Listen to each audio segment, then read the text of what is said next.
3, 2, 1. Ooh. Hi, everybody. My name is Kaylee MacDonald, and I am a high school senior at Menlo Atherton, which is in the Bay Area. I am half Asian and half Caucasian, and I'm also a Madina Papel's production assistant. So before we get started today, I just want to thank you all for being here. I know that this is definitely not what we envisioned our release party to look like. Hopefully it would be in person with lots of food and we'd get to know everybody. We're still going to try to get to know you all through Zoom towards the end of the event.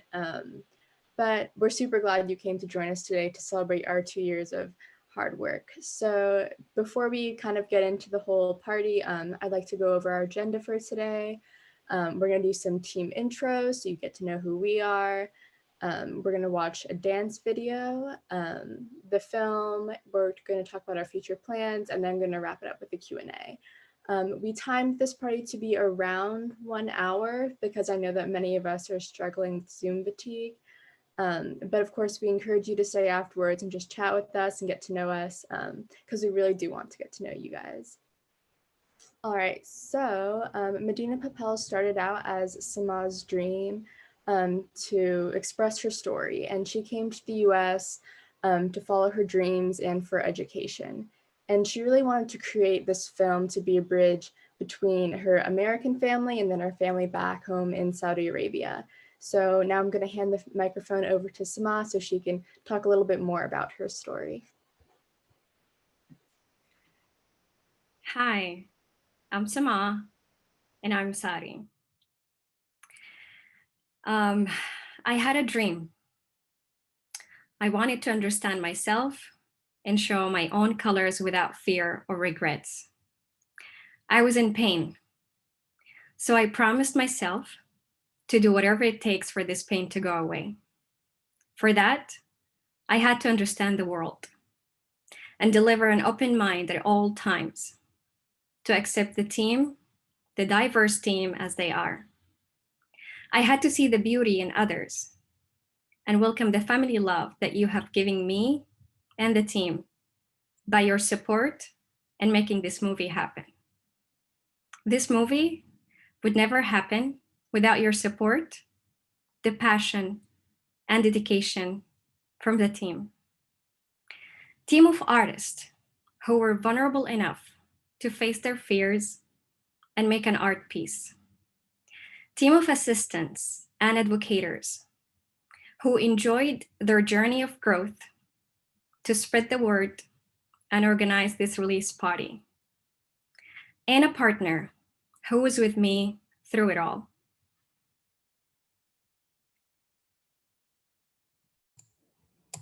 Okay, Sama, that was beautiful. Thank you so much. I didn't expect that introduction.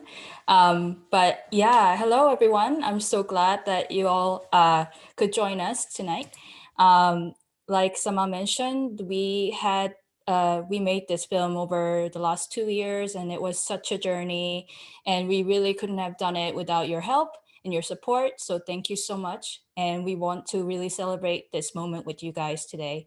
And for those of you who don't know me, I'm NB, and I'm the co-producer and director on this film. And so I just really hope you guys enjoy this premiere event. It's the first time we're sharing with our supporters, and so please enjoy the show.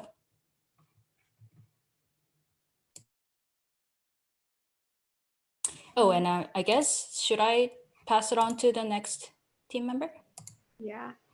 Okay, so I would appoint, let's see, Fu is next to the list. So Fu, do you want to go ahead and give some introduction?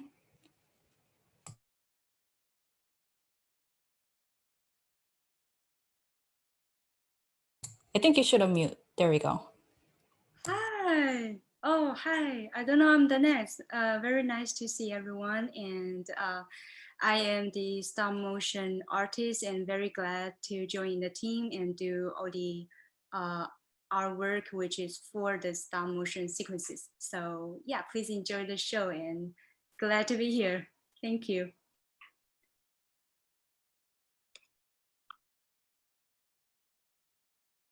So Janelle, would you like to go next?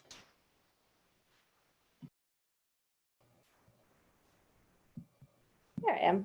Hello. Thank you.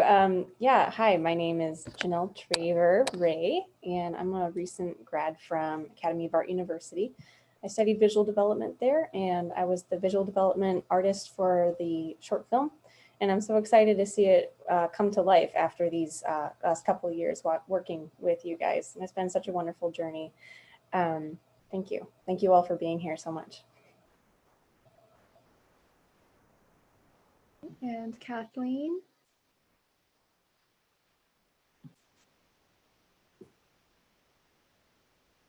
Hello. Oh, forgot what I was going to say. I'm Kathleen. I did the layout and background art, and I guess I also do animation from time to time. I forgot what I was going to say. I'm sorry. Thank you for letting me work with all of you. You're all really, really sweet, and I really appreciate it. Yeah. Okay. Okay.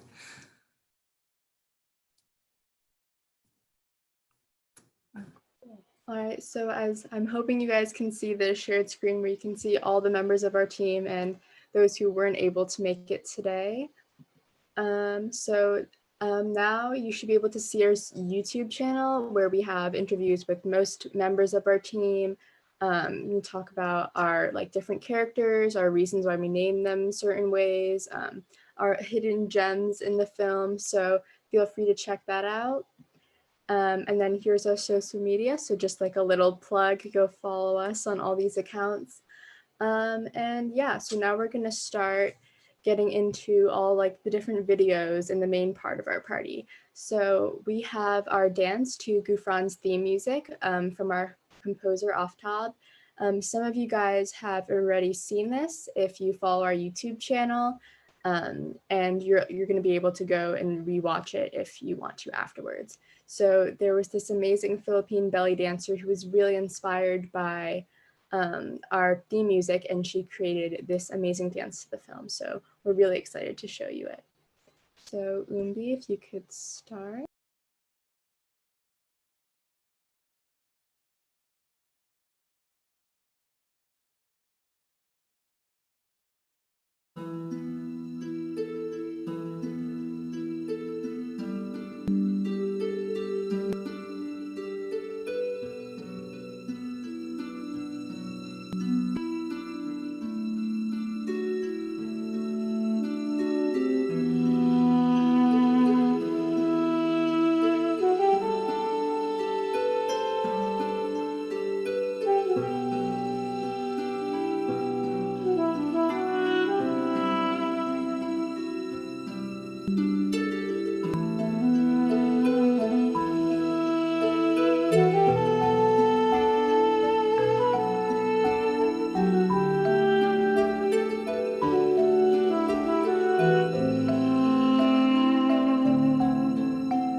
All right, so we hope you guys enjoyed the music video, and our idea for the dance was really to show this gradual freedom of expression through the dancer's movement and her outfit, because we see at the beginning she's wearing all black and has like this limited range of motion, and as we get more towards the end, we can see like her red hair and then all the different colors, and we really wanted to make it seem like she's coming out of her shell, she's being who she is, she's showing all her colors and is really proud of it.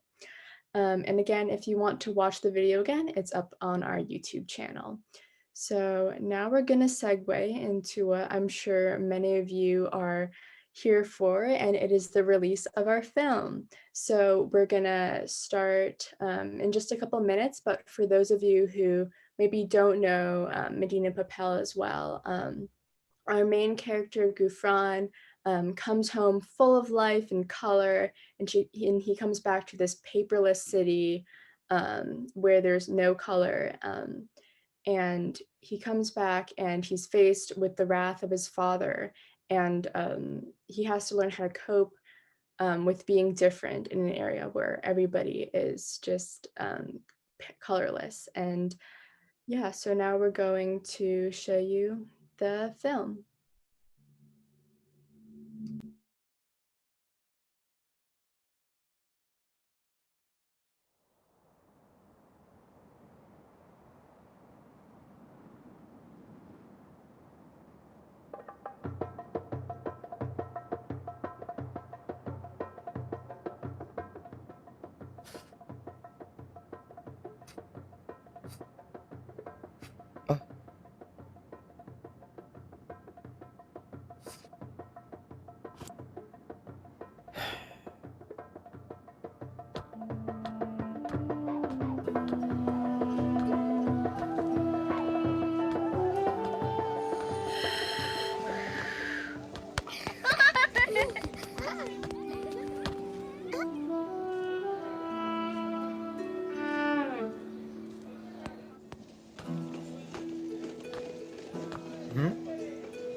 Huh.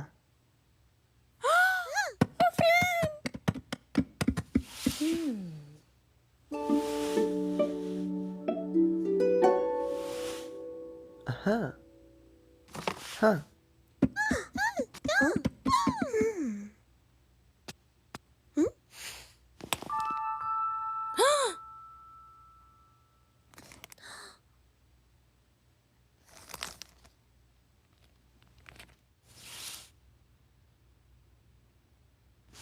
Aw. Mm-hmm.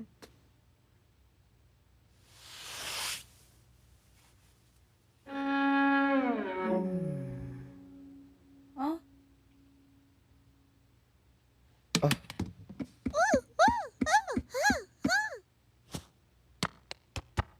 Mm.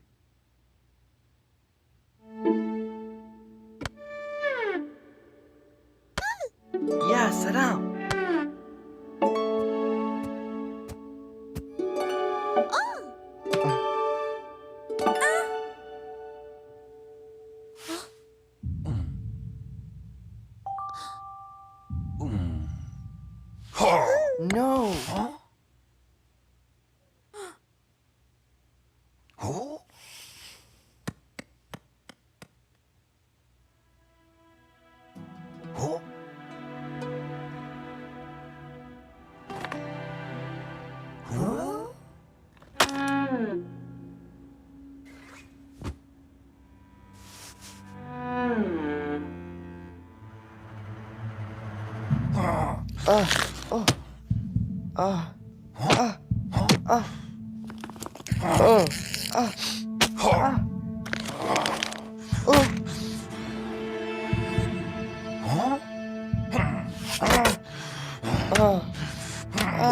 ah, oh, oh.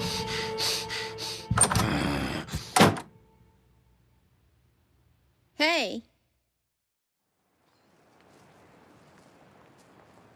Huh? here.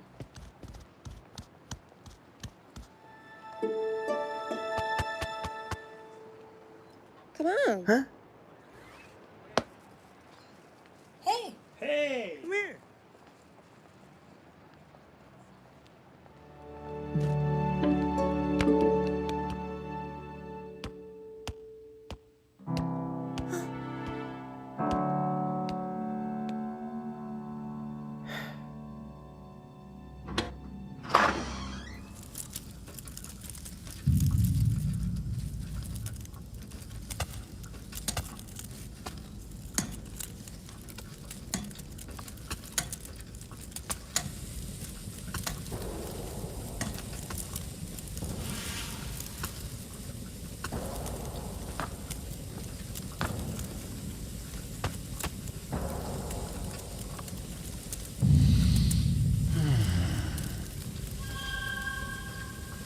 Oh?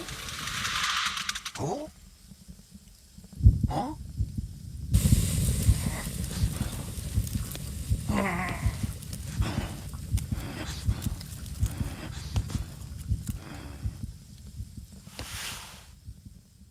Huh? Huh?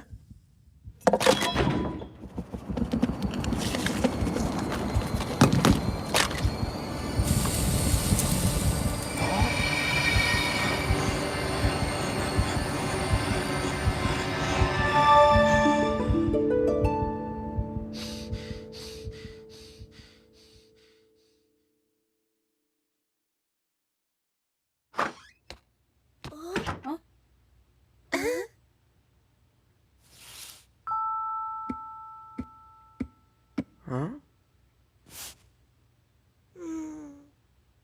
Mm-hmm.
All right, everyone. I hope you enjoyed the film.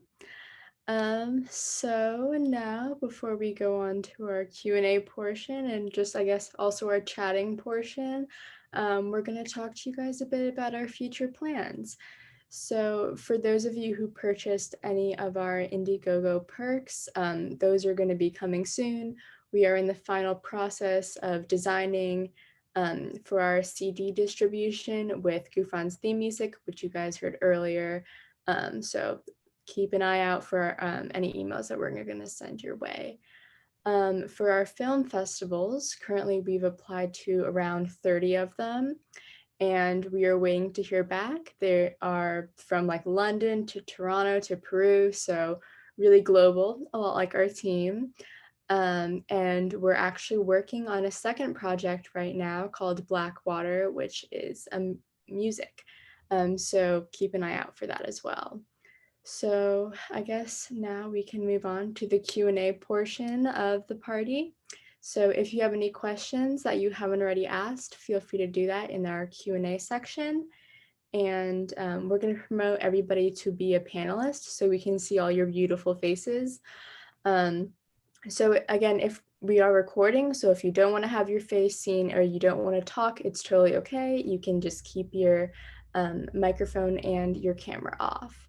So the process may take a couple minutes. So I guess I'm just going to ask a pretty generic, frequently asked question now to Sama and Umbi, and Fu if you want to jump in too. And again, we invite you to stay after the hour is up to just chat with us and get to know us more. So the first question is, what made you choose to combine stop motion animation and 2D animation for the film? And then if you want to maybe go into defining what stop motion is too, that'd be great. So I think it's perfect question for Fu to start off. Explain to us what stop motion is to people who might not know what it is. Thank you. I think stop motion is actually mainly like all the shots, all the movement you saw is from the camera. So it's like you move the puppet one frame and then you take a shot, the other frame, a little movement, and then you take another shot. So stop motion usually is use this method to create the whole animation process. Thank you.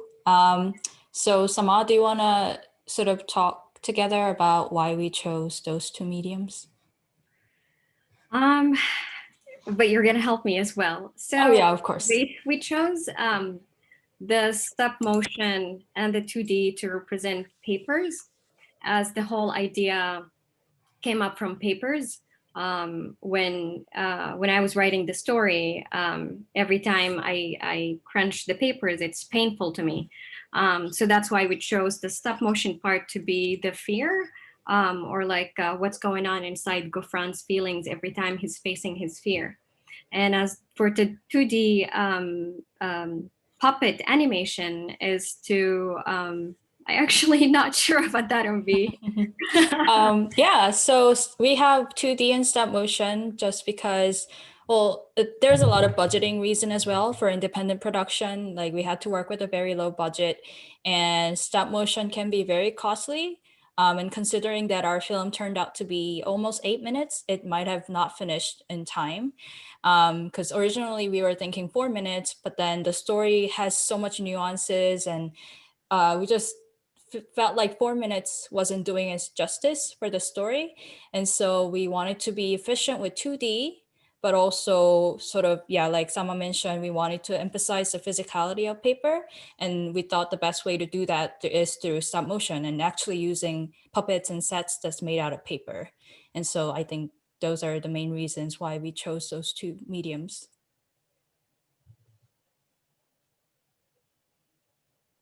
All right, so our next question is from Pete. So he's asking, is there any chance that there will be a sequel?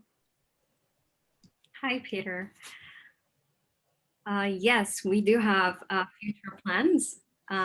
We have an idea of making series, and we want to diverse the story since this first version of Madina Papel is specifically talking about Saudi Arabia, but we want to create a theme and an outline and apply it to other countries to highlight issues and give solutions in a way to keep the theme, which is forgiveness and acceptance.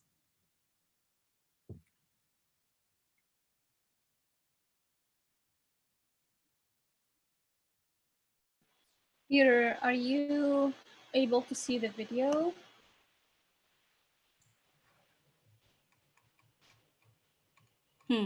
Are you all not able to show your face? But I can't turn on video. It says the host has stopped it. Let's see.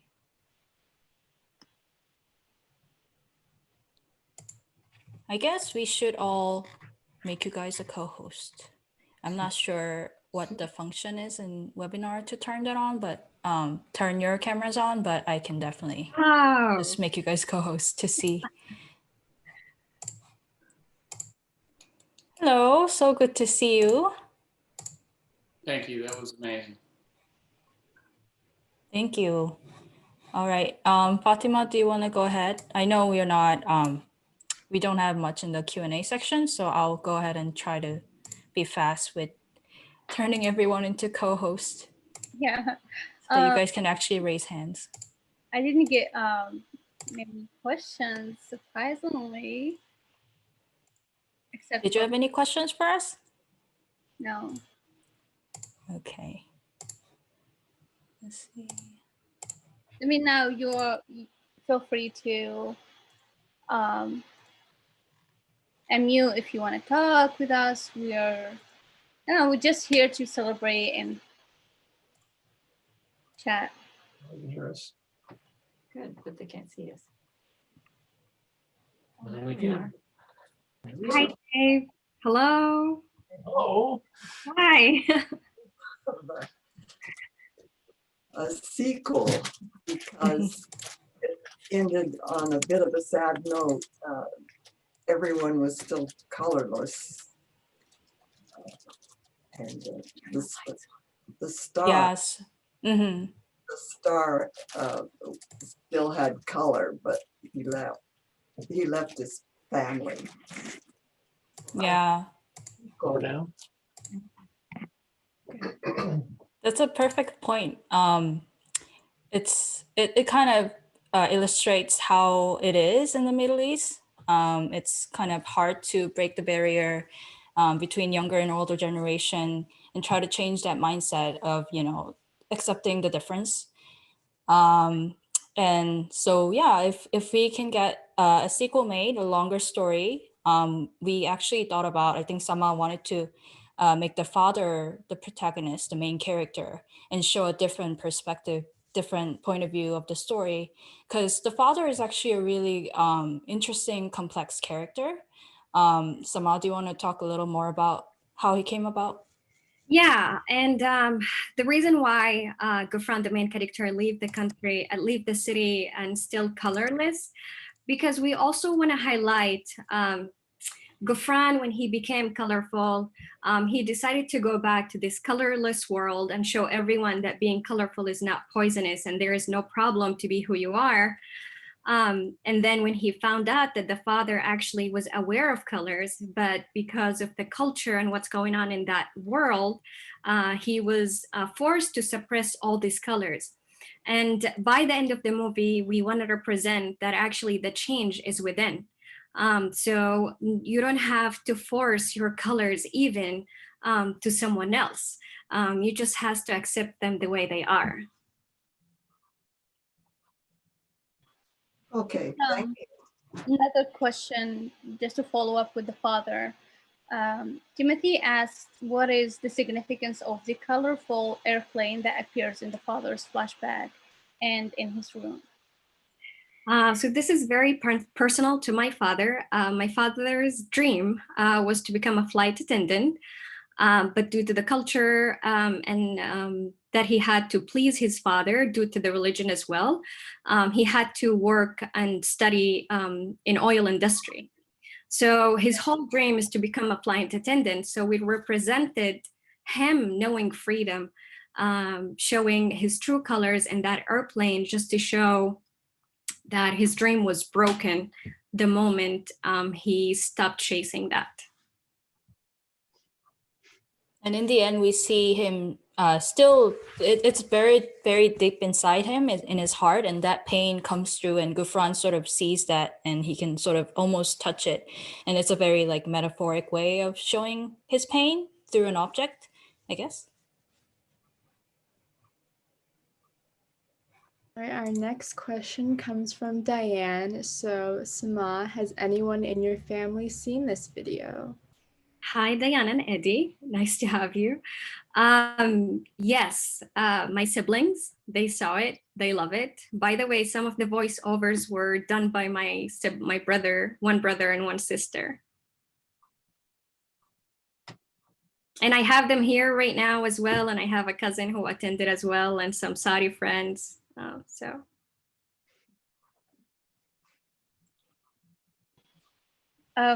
Another question is the significance of the soccer flashback. Soccer ball. Yes, soccer ball. So the soccer ball scene is the flashback for the main character, Gufran. We wanted to show the first time he experienced color and how terrified he was when the first color was smearing into his body. And we chose to put it after his father beat him up to remind Gufran of the joy and happiness of experiencing these colors and be okay about it. And that was a moment of awakening and strength for him to walk to his father and finish the conversation he wanted to start with. Yeah, I remember we were contemplating what ways to show the change, because originally we had a scene where we see Gufran's hands, like we didn't even see him in the, we didn't see his face or emotions. We just saw the colorful city in the background, and then his hands were turning colorful. And that was to indicate the first time that he took in the colors and took in new culture. But then we realized that that's really hard for us to connect with the main character without seeing his emotions. And so we wanted to actually pick a moment, like moments in life that really like cherish, and that we sort of, give significance to them as like the changing moments in our lives. And so we thought, soccer is a very popular sport in Saudi Arabia. And I thought it would be a great idea, or we thought it would be a great idea to include him in that scene where he's the only, black and white person, and the colorful people. And also there's a lot of like female and male mix of players. And I don't think that's very common in the Middle East to see a woman soccer player in the field. And so we wanted to show that diversity and such contrast to the atmosphere and environment that he's in, the paper city. Our next question comes from Dennis. How more directed toward Umbi. How do you plan to distribute all like the CDs and music and stuff? Oh yeah, CD. So we will be emailing you guys privately. We will go through the list on Indiegogo as we promised. If you donated up to certain tiers, like we will give you the digital version of the film, digital music, soundtracks, as well as a physical copy of the soundtrack. And so we'll ask you in that email to send us your address, and then we'll mail it to you shortly. And I don't know if that question also entailed like film distribution, because we don't have a good answer for that. And I know for short films, it's very hard to distribute and to like a bigger market. If you're thinking like Hulu, Amazon, Netflix, it's just it's a different field. It's like a battlefield that, like short films like ours is gonna have to be like put together as a package with maybe other short films, or it's very challenging in the independent film scene to get this distributed in like a global scale. But we'll try to figure out. We're still doing some research. And I think the next big thing for us is just film festivals. And we're going to be hearing back from them, I think starting next month. And end of the month, we'll definitely hear back from some of the major ones. And then hopefully we can do our premieres around the world by next year. Okay, I'm sorry, but we have really important audience that I want to know what they think and if they have any questions. Bradley's daughters, can you tell us what you think of the film, and do you have any questions?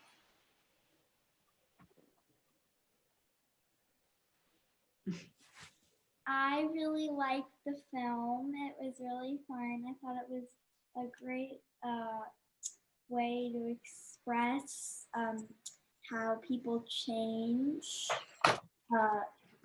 and be more colorful. But I wanted to ask, how many other films have you made, and can I see them?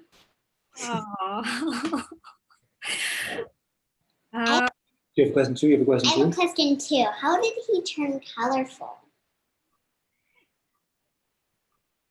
Obi, how about you answer the first question and then I answer the second, or either or? Sure. Yeah. I'm so glad you both, you girls both enjoyed the film so much. Thank you. I personally never directed a film before. I worked in the industry for a bit as an animator, and I majored in animation. I did storyboard work, 2D animation, but this was my first time directing and producing. And so I learned a lot, and hopefully it didn't seem like a first time film. I was trying to fake, do my best to seem like a professional. Sounds really good. It's so awesome. Yeah, she's right. Thank you so much. Like a professional did it. Yay. Yay, we made it. Thank you so much. That was very lovely for you to be excited to even want to watch more projects that we do. We're actually working on a music called Blackwater, even though it's addressed to Saudi women to keep the fight for their freedom. But the lyrics is about don't be scared to go through your darkness because at the end you're going to see lights. So once we're finished with that, we're going to share with you as well, and we'd love to hear your opinion. Tama, do you want to mention why he became colorful? Oh, yes. Because Gufran, the main character, he used to live in a colorless world, and they made him believe that touching any new color is poisonous, that he might die. But then one day he leaves this world and see other colors, and he touches these colors and experience them. And then he learned that being colorful actually is not poisonous. It's not gonna kill you. It's part of who you are. And actually every time you learn something new, you gain a new color. There is another question to follow up with that. Sorry to interrupt. But the question is, why is the main character a male instead of a woman? Because this movie is addressed to Saudi people and to a bigger vision to Middle Eastern people, and it's still a male-dominant country. And if the main character is a female, they'll never watch it. They'll never understand the theme that we want to deliver, which is forgive yourself and accept others the way they are.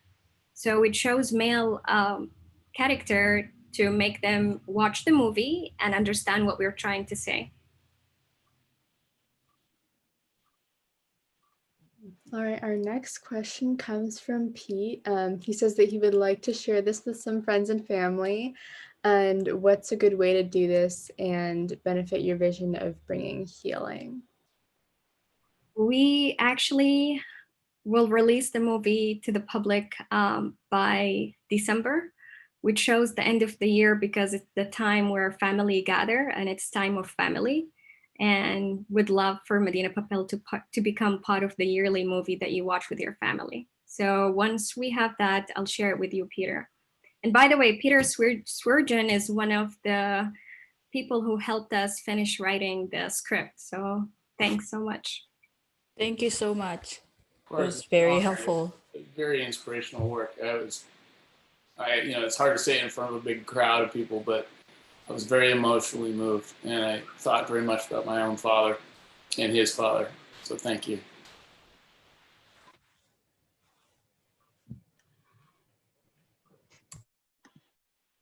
Okay, so the next question comes from my parents, actually.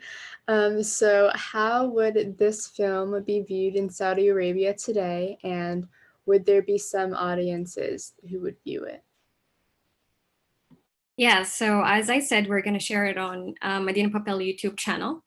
And then from there, we're going to share the link with everyone around the world. And the second question is?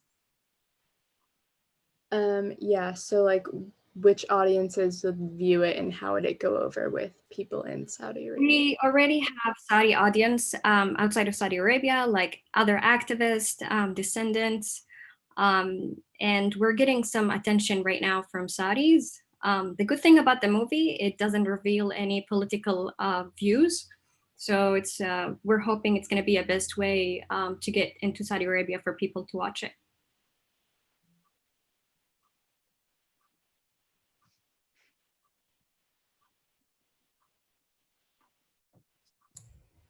And feel free to just raise hands or unmute. I think if you don't have access to keyboards or anything, you can just unmute and say hi. So hi. Yeah. Roseanne and David here. Hi. Hi, Roseanne and David. Much love. That was really moving, and trying not to cry. But you know, I do you anticipate it getting any negative like pushback or feedback once it becomes more open to a broader Saudi public and not just, you know, the ones that have seen it now as a specialized Saudi group, right? Subgroup. Do you expect any criticism? Are you preparing yourself for this? Absolutely. I've been preparing for this moment since I started the project, which was 4 years ago. And I think it's time. I think it's time for this movie to create a noise back home. And I'm pretty sure the biggest the noise is, the better the message the Saudis would understand. So fingers crossed. Yes, I'm sure it will, and I think you're right. I think it's, you know, it's upheaval, it's disruption, it's cultural disruption, which could be a which is it's the artist's job to do that. Absolutely. Happy to have you and David here.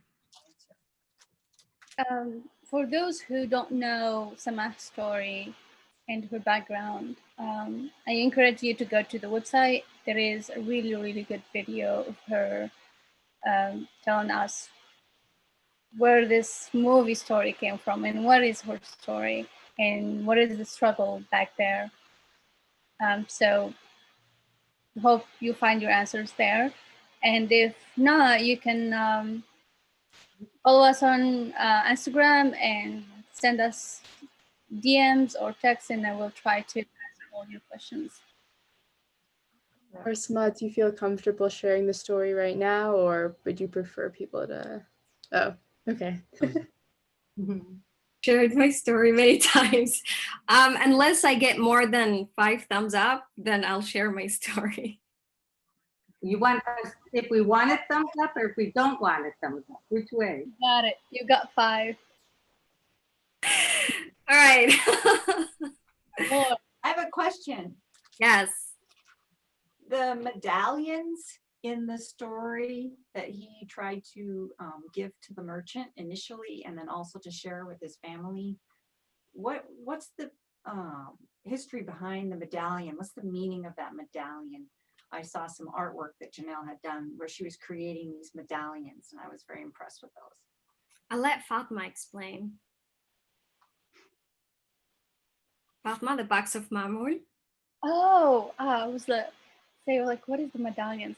So we have a video on YouTube about the Mamoul, and Eddie and I filmed it. It was really fun making the Mamoul.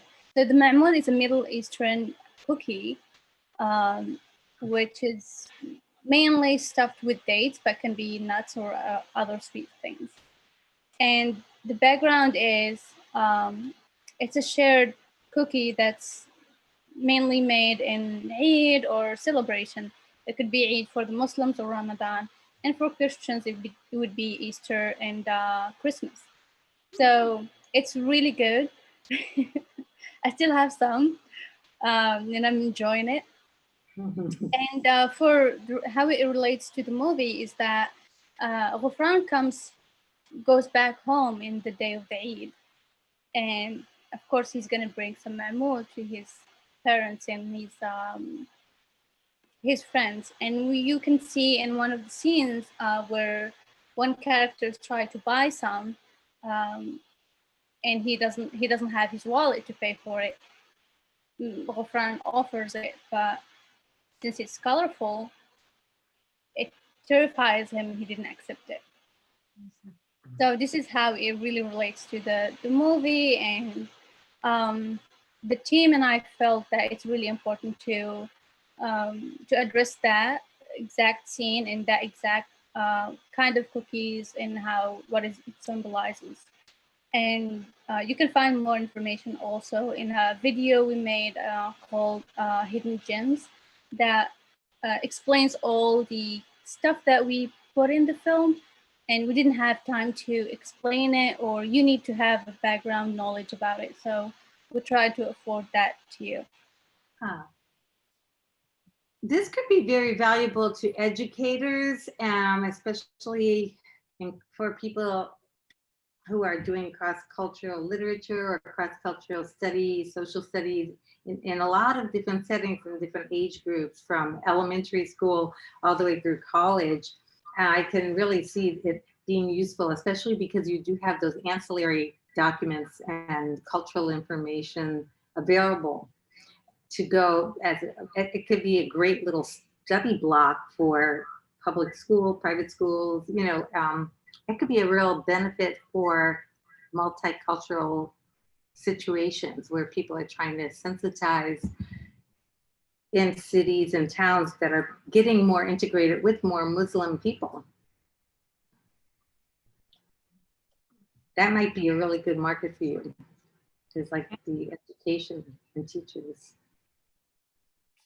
That's a really good point. So in December, we're going to release the movie and we're going to share it with organizations and companies. And definitely we'll have this in mind, Razan, to reach out to groups like that. So thank you. So I'm going to share my story. So I'm from Saudi Arabia. In 2014, I came here with a Saudi scholarship after a year and a half convincing my father to cross the border of Saudi because women cannot work, study, drive, or travel without a male permission or a male companion. After 3 months of my arrival, and he let me come to the United States in the condition to live around my sister and my brother-in-law. So after 3 months of my arrival, my sister, who was also enrolled under the Saudi scholarship, she couldn't find the university acceptance, so she had to go back home. Therefore, my father ordered me to come back home and get married, an arranged marriage.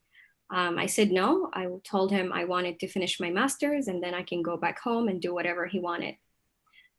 We kept going back and forth, trying to communicate, but it wasn't successful. Within 2 years, in 2016, he called the Saudi embassy in Washington and he canceled my scholarship, saying that he does not approve me living here without a male permission anymore. From that moment, my life journey started, and was the moment that I came up with this movie idea. I went to the university supervisor, Jacqueline Berger, and Jim McGarry. I know that he registers. I hope he's here. They spoke to the president of the university and they convinced her that I was the first Saudi woman who does something like that. So they give me a year to figure it out and find a way to pay at least half of my tuition.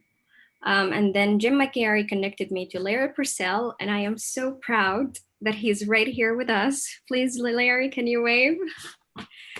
So Larry is the leader of the Catholic Workers' House. He opened his house, his heart, his life for me. He was able to cover more than half of the tuition for me to finish the 2 years. He connected me to other people who donated a car. He brought family and friends to my life. And I am so grateful, and I feel I am who I am today, this strong person, because of one person who truly believed in me, even though I came from a very exotic country.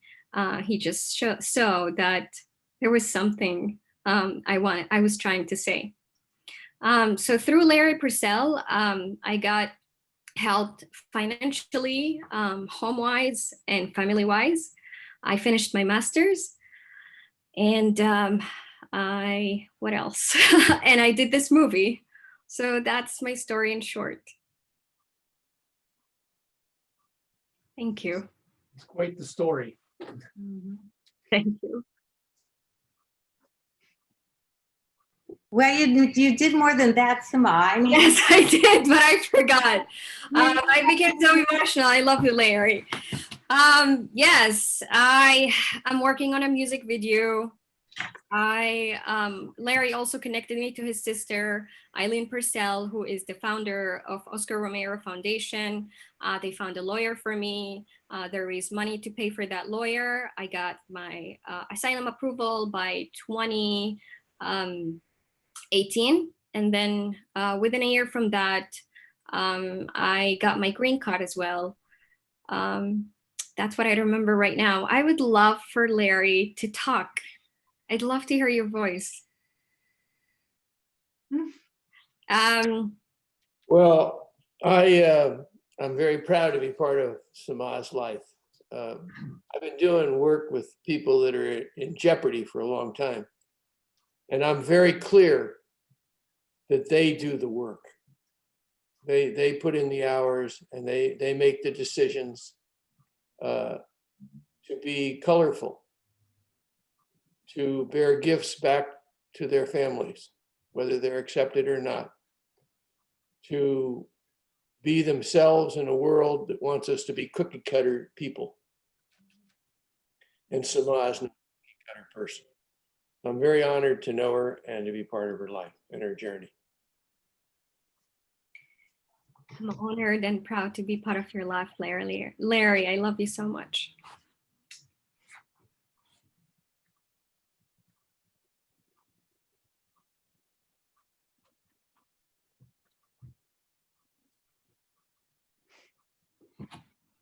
Larry, I'd just like to say you're an inspiration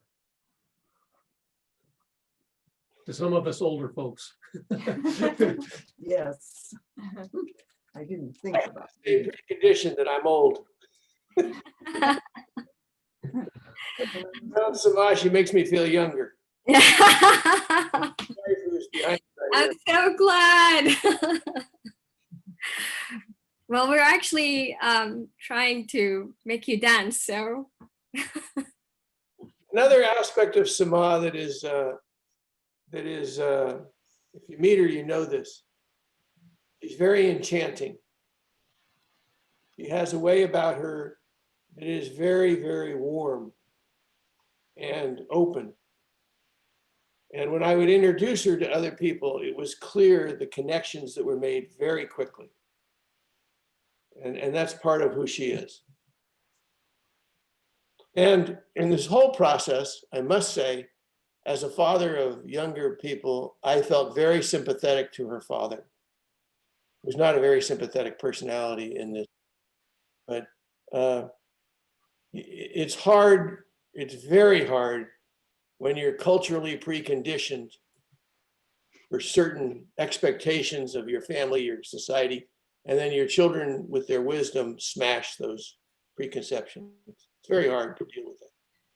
yes, I want to second that. And I think Sama came into my life when I was having estrangement with my son and we were not seeing eye to eye. And I think we learned a lot. I want to say you still have not said everything that you've done. I've always been impressed that you've been so great at figuring out employment and getting really good jobs and optimizing on just being a single woman in the world, supporting yourself. That's no small thing, especially coming from a culture where women aren't taught to be independent. I've watched you grow into a very independent woman. And that's a big deal. There are not a lot of women that are as independent as you from any culture. And don't underestimate the meaning of that and the strength there.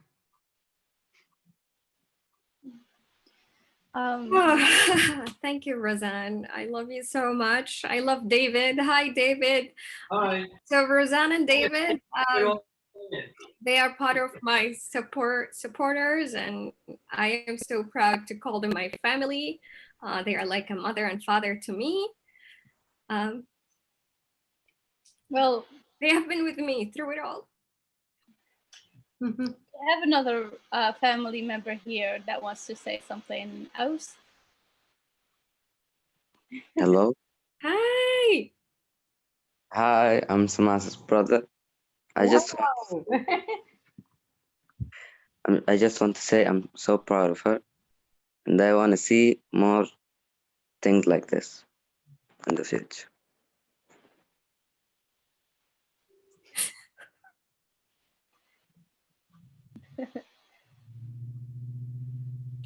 Were you one of the voice actors? No. No? Okay, but I'm so glad you enjoyed the film, and thank you so much. And I am very proud of you. Okay, can I say something? I'm going to make you cry some more, Sama, because I just want to say, so Fatima is our adopted daughter. She lives with Eddie and me, and comes from a not too dissimilar background, I think. And so what I want to say is that we are so grateful for your friendship with Fatima and sort of taking her under your wing and giving her this incredible opportunity to be part of this film and to be a production assistant and a marketing assistant. I know so much of that was new for her. So it's not just the film itself, it's the community that you have created around you. And I mean, she wants to study videography and film. I think it has a lot to do with what you guys have done together. So thank you. Right. And the other things, Sama, I mean, we have been part of this journey and you just never gave up.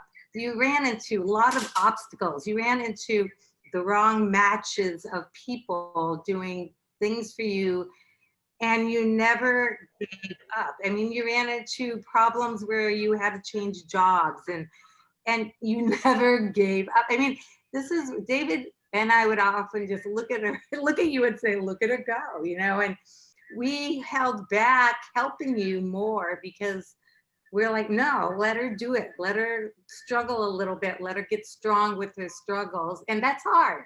You know, sometimes you just want to rescue someone, but we knew you could do it. And we were watching you blossom and get stronger. And this is hard as a parent. I've struggled with this so much with my son. And anyone who's a parent knows this. It's like the Buddhist analogy about when the Buddha watched crystallisis, a butterfly emerging from the crystallisis and wants to help it because it's struggling. And he takes his knife and cuts the crystallisis open, but then the butterfly dies because it didn't grow strong with the struggle of coming from the crystallisis by itself and getting the strength that it needed to survive. I mean, it's such a painful thing sometimes to watch a young adult struggle and not rush in and save them somehow. But you know, you didn't actually make it suffer too much because you always figured it out. We just had to hold our breaths a little while and say, okay, I'm not going to do too much here. I'm just going to watch and be on standby. And you always figured it out. It was a beautiful thing. You did struggle. You did struggle. And you had guardian angels watching you. But I'm so glad that nobody rushed in to save you. Like you figured it out yourself. And you got strong because of it. Coming from you means the world to me, Roseanne.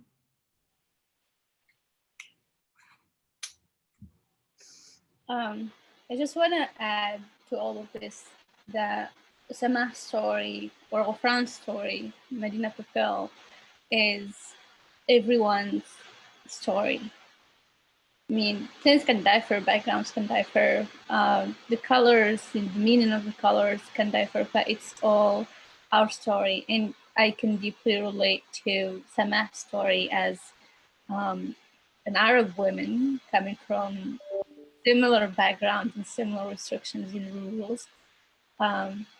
But since I came here, I could see the same thing. A lot of people are trying to show their colors, trying to be happy, and I mean, this is what we hope from this film. We hope that showing your color, your inner colors it's okay, and that's exactly what everyone needs to do. I mean, our team is very, very diverse, and most of them, if I can say all of them, can relate to that. And a lot of people who were with us throughout the making of the movie did really relate to it. So it's very courageous to point to that exact point from you, Samah, and Umbi, and all the team, and try to give it all in creating the characters and putting a lot of symbols and meanings in that.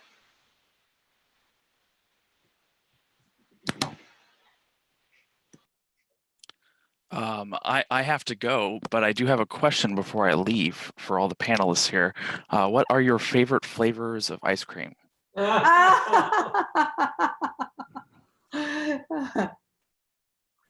That's the most important question. I think so. Umi, do you want to go first? Me? That's a lot of pressure. Oh my gosh, I love ice cream and I can't pick one. That's But why if it's I the had, best question. That's yeah. I like cookies and cream, salted caramel. Maybe those two, top two. Well, Mike, are you asking because you want to buy us ice cream? Yeah, yes, in fact, yes. Yeah, we are in the company, so we need something. I'll send it in the mail. I'm hopefully it'll still be good by the time it arrives. Yeah, send it anyways. The gesture is enough. I like cookies and cream too, Umbi, and salted caramel as well. I love many flavors, chocolate, peanut butter, and chocolate as well.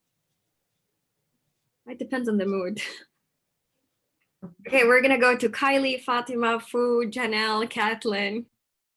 Yeah, so my favorite is actually Cookie Monster at an ice cream shop that I work. So you should go check it out. It's Tin Pot. It's a mix of cookies and cream and cookie dough ice cream. So wow, that's a Cookie Monster. My turn. I think I can't decide, but I know that I love Eddie's flavor ice cream. So anything that Eddie makes, I love it. And for me, it's very simple, just vanilla. I think when I taking classes of making a film, the teacher usually will say, no, don't make your work so vanilla. Don't do that. Don't be too normal or something. But I just like the flavor to be as simple as possible.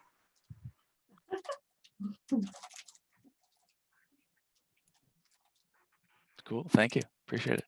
I gotta bounce out of here, but thanks for. Oh wait, is there? Oh, so I'm sorry. There's still more people. My apologies. There's 3 more, but actually, coffee ice cream, Java ice cream. Gotta be that. Of course. What about you, Kathleen? I guess Mike is knowing all the favorite flavors of ice cream, so he can buy us some. I'm taking really good notes.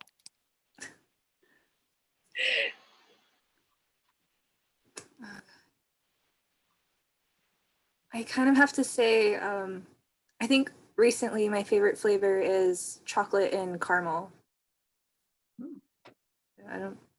Yep. Good choice. Okay, Michael, where should we send our addresses? You give them to Fatima, and then she can give them to me, and then I'll find some way to send you guys ice cream through the mail. It seemed like caramel was the general consensus, and then I'll add 1 extra vanilla in there on top. So, coffee. Sounds fantastic. Thank you so much. All right, thanks for hosting it. That was really wonderful. I really appreciate it. I was trying one morning to explain to Samah how difficult it is to be a father of children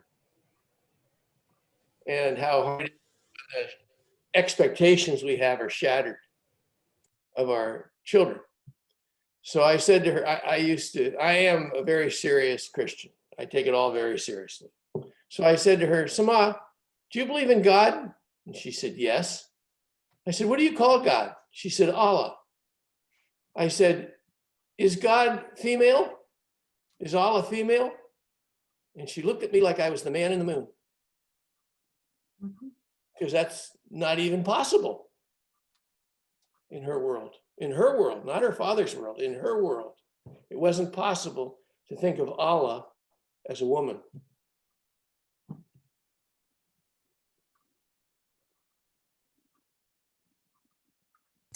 I just want to add to that because, we try not to make this piece a political piece or religious piece, but it just happens to be because it's set in, it's based on Sama's life story, and the struggles that she has also reflect the struggles of people there. And so, we did get a lot of conflicts with people sometimes because of that. Like we had people refusing to work with us because they didn't believe in the story or the way we portrayed even like the small details, even though we don't have any dialogues, like if Gufran just doesn't go into the mosque and he just like passes by, that's also offensive to some people. And also like the use of the prayer songs, and we have to be very careful and strategic about it so that we don't come across as, we're not trying to upset them, necessarily. It's just about family story. And yeah, that I just thought of that listening to you talk, Larry. For you, Ombi, I want to hear from you how you will relate to the story. So for me, I mean, when I first got on the project, I didn't even know it was Sama's story. I actually joined the team because I saw a post on Facebook from my old university looking for a storyboard artist. And, they had a really good concept art and everything. And so I was, okay, let's meet up for a meeting. And Sama was there. And that's when I knew, okay, I really want to help her. I want to make this come true. This is such a inspiring and needed story to be heard for people. And so that's how I joined the team. And then for myself, I've always been an immigrant for my, I don't know, like over 15 years now.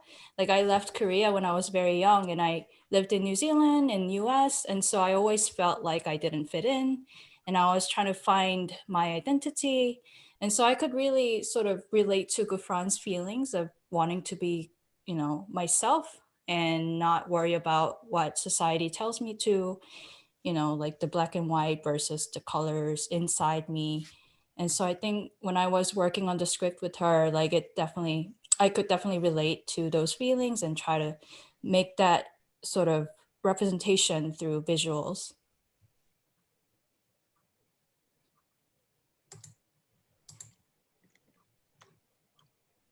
Okay. Do you have any other questions or comments before we wrap it up? I think I just want to say, Larry, I'm with you. I feel so sorry for Sama's parents. And I would tell her that. I think I annoyed her a lot by saying it a lot. Like, I understand your pain, but I really feel sorry for your parents' pain.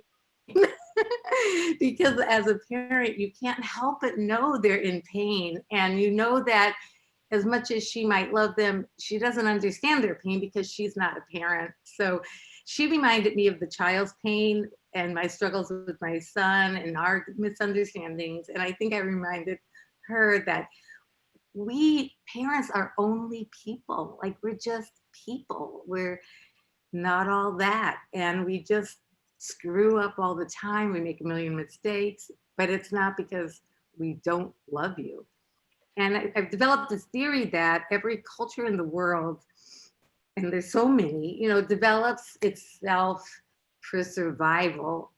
And it may seem really crazy out of context. And eventually every cultural practice comes out of context. It becomes antiquated but I think the heart of it is probably survival. And it's a lot of times we hurt our children, but it's just because we're afraid for their survival. We want them to survive.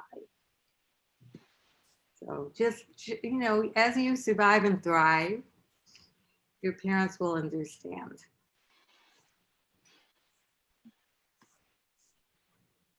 but forgive them because they love you. I know they do. They can't help. I feel sorry for them because they don't get to be around you. I mean, like, what a joy you are. Thank you, Roseanne. And that's my way of creating these movies, to show how much I love them.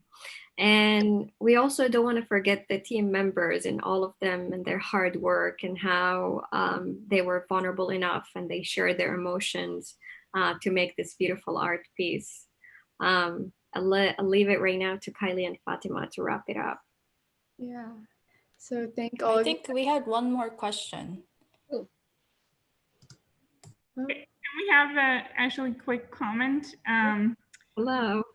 Yeah, we're here watching, and it's just what stands out to me. Sorry, if you can, it's just the amazing support and talent you have been able to create. And I agree with the message that the story is very resonates with all of us, including probably what's happening now in America, and a lot of, I'm sure, I guess me being a woman across the board from different country as well.